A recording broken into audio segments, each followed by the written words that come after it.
Picked up by Jalen Ramsey.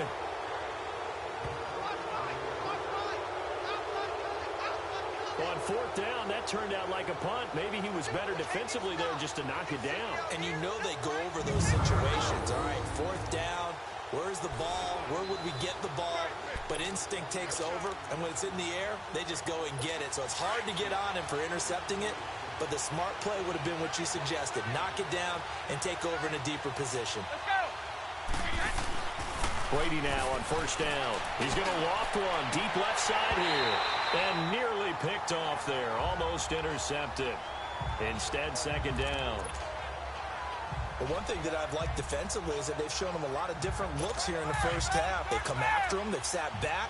I think that's what you need to do to keep an offense guessing. And they certainly have kept them on their toes. That's why they haven't had much success on the scoreboard. To throw is Brady. Into heavy traffic, and it's intercepted. Brian Dawkins, the safety with the pick. And he'll take it across midfield and down the 48-yard line. He was looking for Gronk that time. That late in the clock, second quarter, why not just run it a time or two and get it into the locker room?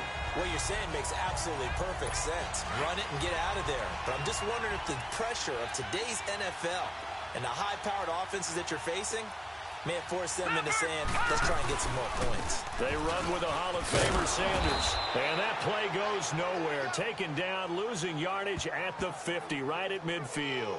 This will be a 2-yard loss on the play. And that'll make it 2nd and 12.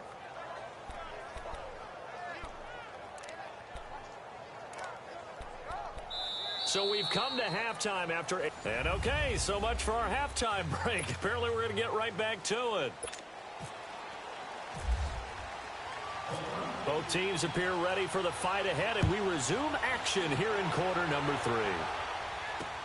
Fielded about a yard deep. And a nice return sets him up pretty good here at the 30-yard line. Here comes Tom Brady and the Patriot offense back onto the field. And he's had some time to chew on that interception he threw on his last drive back in the first half. Well, normally we say, want to get him right back out on the field and play again, right? But as you mentioned, had the halftime, had to stew about it a little bit. Maybe he'll have a chance to relax a little and kind of...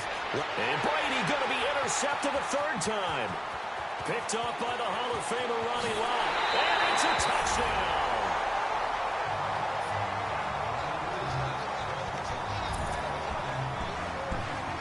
This D wanted to put it away before we even get to the fourth quarter, widening that margin a bit further. And while they won't just empty the bench just yet, if you're a backup, start loosening up. I think you'll get a chance to play before this one is over now with that type of a cushion. The defense more than did its job. Now the offense is summoned onto the field as they'll go for 2. They're going to try and run. And that's why you put a Hall of Famer back there. He's in for 2 points. Up big, and they go for 2, and they get it. I remember being in high school and seeing an article in the paper where a local columnist had said, why are we fighting over sportsmanship and running up the score? Just run it up on everybody and deal with it. Some people just don't care that way, and obviously this coach feels the exact same way. So that article is saying the defense should be able to stop them. That's what they're trying to say. Hey, if you don't want it to happen, stop them. Otherwise, quit whining about it. The Madden Elite's offense trotting out again. They've got to dig down deep. I mean, they need something right now, really anything to cling on to. This offense has struggled. Partner, join me in a walk to their locker room at the half, okay? Because I think what we would have seen is an offensive coordinator and his assistant coaches getting together with all their positions, then coming together as a group, going over adjustments, and then the head coach coming in and just screaming, wake up. Let's get moving, guys. I'm kind of glad we weren't in there at halftime, actually. I mean, you think you might have turned it on us, too? Yeah, but right now, whatever was said hasn't been working. The give is to Bell. And they'll bring him down after just a short pickup. Only a yard on the pickup there, so it leaves him needing a conversion here on 3rd and a tough 9. Tough first half for him, unable to put up the numbers he's used to producing. But with a guy like him, you and I both know it just takes a couple of explosive touches for him to make an impact on this game and on the stat sheet as well. Man. On third down, Brady. And his pass is intercepted for the 4th time today. Steve Atwater with a pick. And this one will be returned to right around the 38-yard line.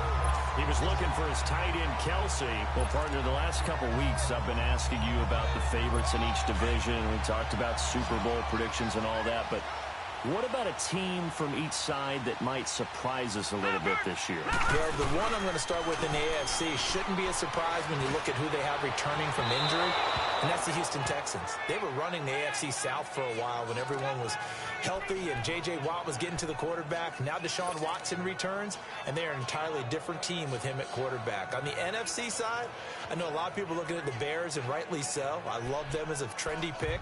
But I'm going to take one where people are saying maybe they're a 5-win team. I don't believe that for a second. The Seattle Seahawks. I think that they will surprise people and contend in the NFC West. Play action now. Here's Steve Young going up top. And a hit jarred loose. It's incomplete.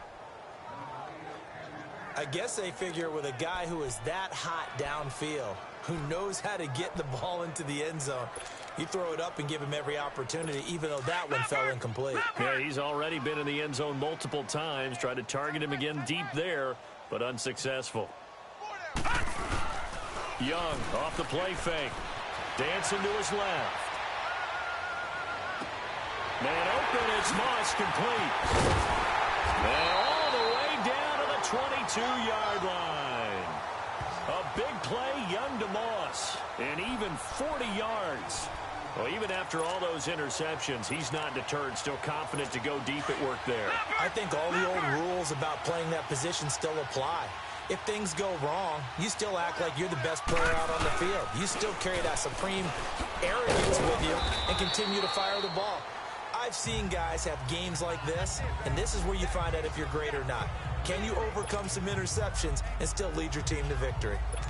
In the first half, he was held in check on the ground, but despite that lack of production, they still have the lead. Yeah, and they've got to feel fortunate about that. If they could actually get production from their lead horse, that would help open up this offense and widen this margin, too.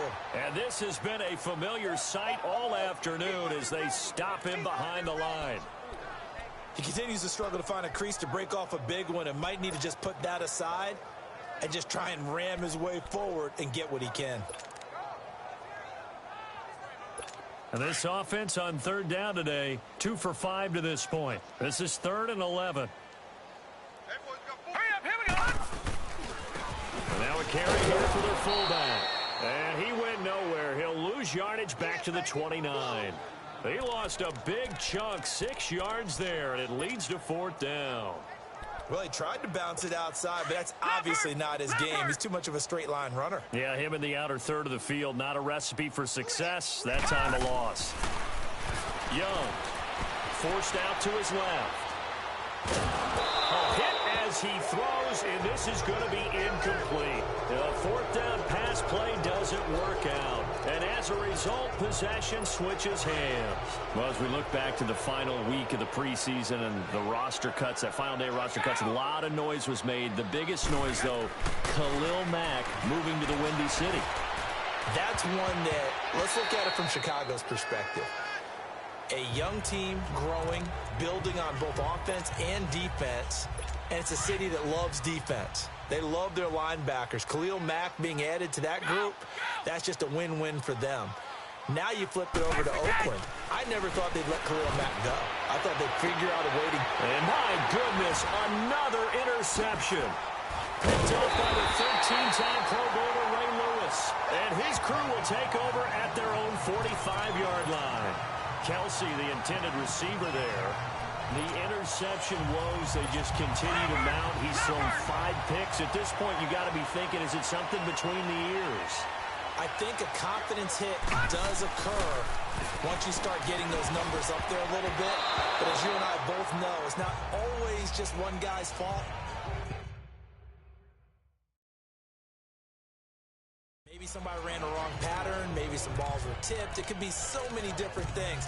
Bottom line, though, it comes back to the guy throwing them. Well, with that incompletion, gives us a chance to get Charles Super Bowl picks. We've done this the last couple years going into week 1. Who do you have this season?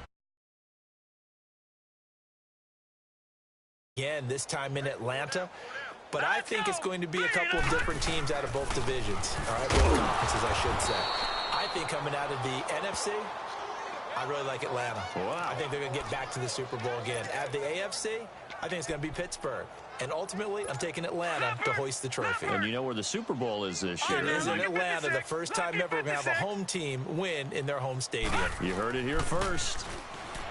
Young to throw it. He's going to launch the... It's caught inside the 25. And he'll get this one down near the 20-yard line. A great job pulling that one in from a guy, as we know, who can really blaze. He's got a lot of speed. And that speed can work for him so many different ways. Sometimes he just takes off and goes and just runs past people. Sometimes you get people to back off so far that you can catch everything underneath. But still, at some point in the game, you probably have to make some contested catches, right? Sometimes you have to go up and beat a defender for the football. He has that in his arsenal as well. Showed it right there. Let's give this defense some credit now. They let the guys get downfield, but when push came to shove, they stood their ground. And now they'll likely force a field goal attempt. On second down, Young again. And this is going to be caught. He won the fight for the football. That his first catch so far. They've held him under wraps, but he's got a first down there. When Tony Gonzalez makes catches, sometimes I feel bad, like it's almost routine. And that's really not what the deal is. This is a guy who has to work his way open on every play because he's such a featured guy. But he's also a guy that throughout his career, there's a little bit of a loyalty and a soft spot for Kansas City, his first team. When he went to Atlanta, did you know he kept his mouthpiece from Kansas City, which was kind of that yellow that goes in the Kansas City uniform? Not in the Atlanta uniform, but he kept wearing it because he remembered the good times he had in KC. Moved back to the 10. They'll try on second and goal here. Here's Steve Young on second down. The quick slant caught. And he's able to get it down to the 2-yard line. That catch good for 8, but still, it's third and goal now. And this is a blowout so far as we get set for the fourth quarter. A very one-sided affair. The offense on third down, 3 for so far in this game. They're looking at a third and goal here. They come out here in the eye. Throwing, Young. And he's going to be swallowed up and taken down. Sacked back at the 5-yard line. Von Miller able to drop him for a loss of 2, and that'll bring up fourth down.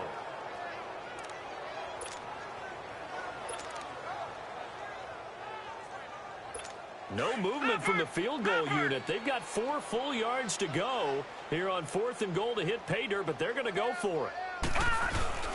This is Sanders, and he will have a touchdown. Barry Sanders taking it in from 4 yards out. And this offense continues to pour it on. So another score there, and often you talk about the 3 phases of the game. Defense, offense, special teams. It's been a clean sweep in this one, hasn't it? It certainly has. They've been pretty dominant throughout this game. And privately, the head coach will add a 4th phase. That's the coaching. And he'll tell the ownership that as he tries to negotiate a new contract off of this win. They are looking strong here in the fourth quarter. I know we could sit up here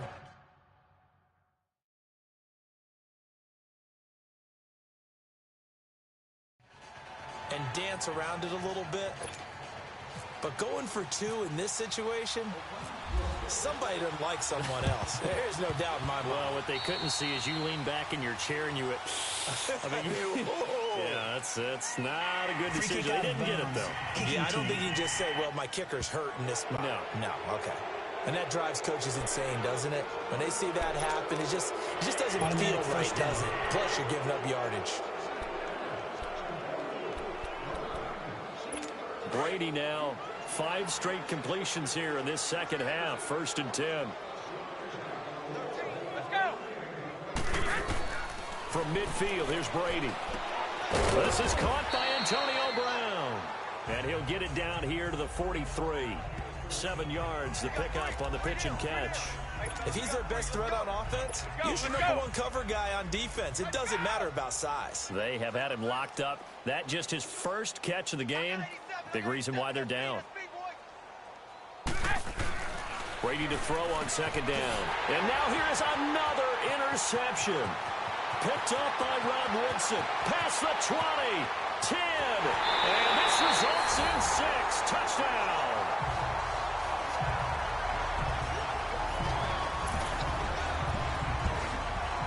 That's the story of the game. They've been suffocating all game long on defense. They were suffocating there again in a big way. And they've done it not just by out-athleting them, which is often the case, but by being able to adjust to anything they tried to throw at them and beating them into the punch each and every time. Oh, look at this. A flip to the kicker. He's going to try to run for it. And he will not make it to the goal line as his try for 2 is going to come up empty. But that's little consolation to this defense as they have been porous all game long. Partner, that type of a lead, and they're going to fake it from the 15 to try and pick up a 2-point play instead of kicking it through the posts. Come on, man. Put that in mothballs. Come on. What? Come on. Don't do that. Put that in mothballs. Yeah, preserve that for him. That's an ancient relic, faking it. I can understand. You want to rub it in a little. You fake it when you snapped it from the 3. But from the 15, mothball that bad boy, just like my grandmother had. Yeah, in her attic, the stuff she used to preserve. Did the same. It smelled terrible.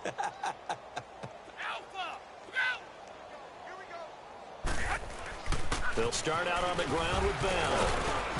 And they get him down, but not before he takes it across the 40-yard line. 10 yards there to start the drive, and just enough by about the length of the football for a first down.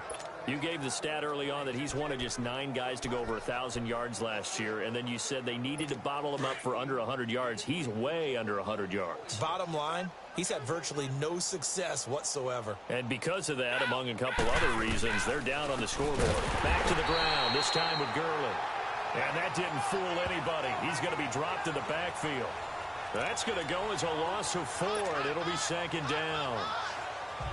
An interesting and intriguing decision there defensively because they kept extra DBs on the field despite seeing the multiple tight end look that came out for the offense. I thought they were going to switch out of it. I didn't know if they felt they didn't have time or what the case was. Well, in any event, the extra speed allowed for great penetration as they stuffed that one behind the line of scrimmage. That'll go down as a loss of 8.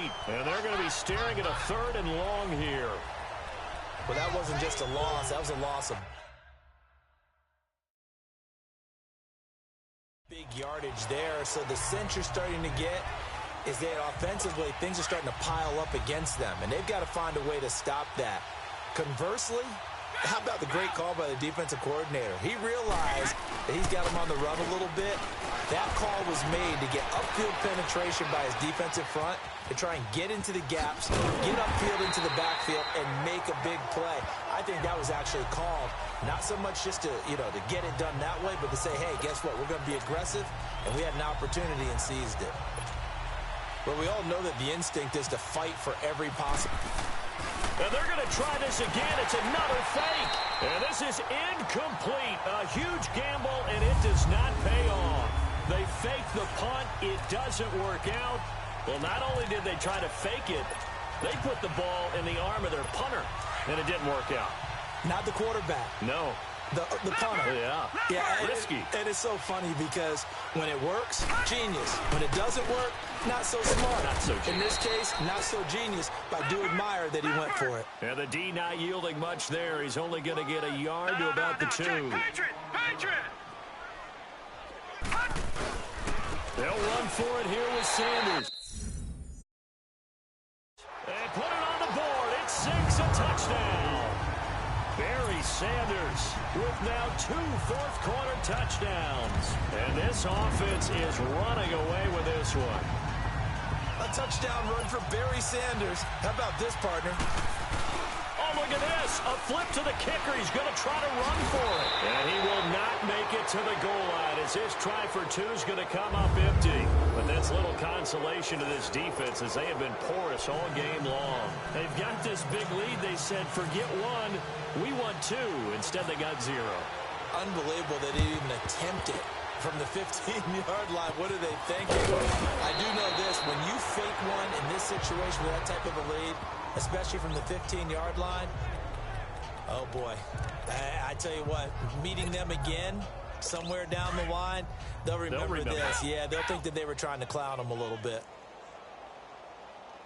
3 down. Brady now on first down. And that play went nowhere. Lose losing yardage. Yep. He'll be back at the 36. Time for a break. We'll come back and wrap up garbage time after this.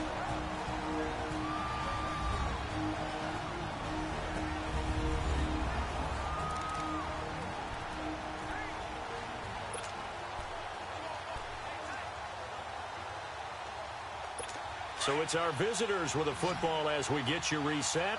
And let's see what they've come up with offensively after having time to talk it over.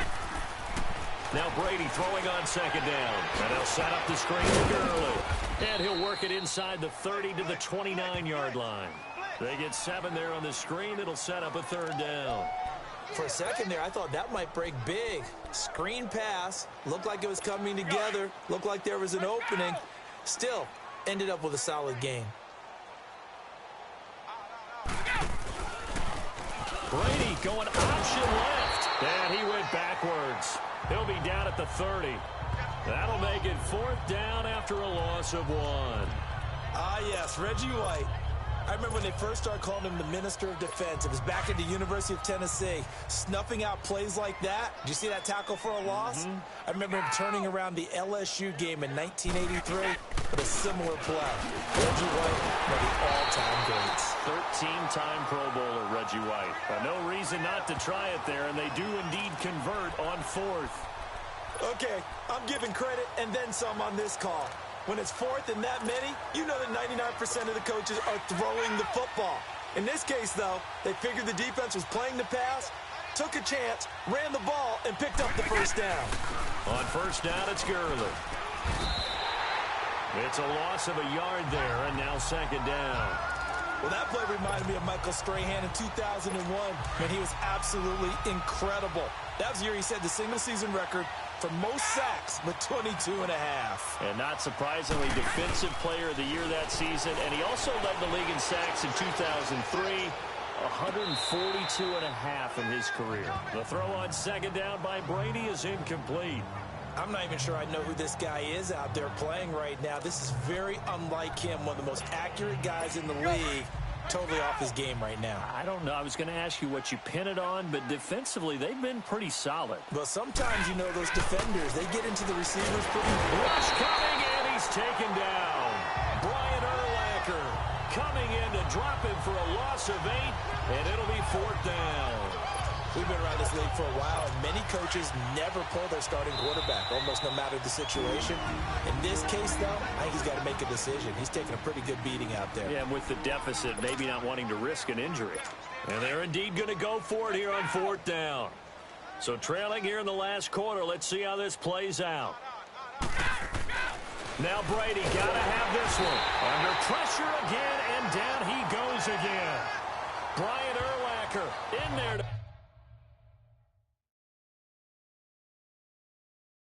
pick up his second sack now of the afternoon. They've got good starting field position as they come up here 1st and 10.